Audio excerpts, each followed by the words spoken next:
A faction within Zimbabwe's ruling ZANU-PF party, opposed to President Emmerson Mnangagwa, has released a draft impeachment motion alleging his inability to perform the functions of the office of president because of lack of mental capacity and corruption. Sana pana mashoko obuda panguva ino ataona draft impeachment aiwa yekuuya vachenda against mutungamiri wenyika Emmerson Mnangagwa. Not subscribe or like on the bell icon. Tipina mnamubuda nyukamchinzi.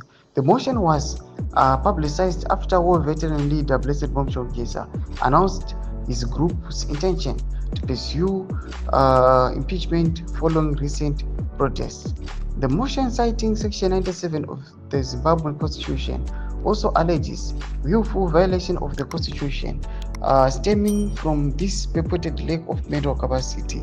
The draft motion claims that Mnangagwa is suffering from severe cognitive decline due to medically diagnosed condition of vascular dementia.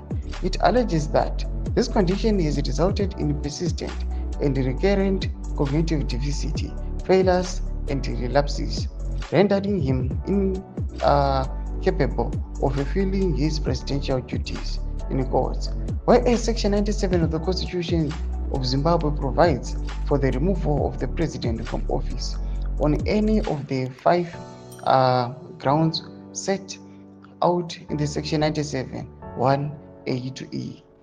The motion further highlighted allegations of economic mismanagement under Mnangagwa, like this is linked to reports of fraudulent issuance of treasury bills to associates, leading to currency collapse and significant financial losses. It further touches on the claims of illegal privatization of People's Own Savings Bank and money laundering involving the Hebrew Group, accusations of illicit sales of shares in Kuvimba Mining House involving close allies and government officials have also been raised. Domashukana kuda pangwa ini tinaona pomshogeza pachikola for the impeachment our head the Zimbabwean leader. Tudze mafunguro enyu kudi pamusoro pechitiko chipina comment section medu mafunguro enyu. So subscribe or like, chat on the bell icon.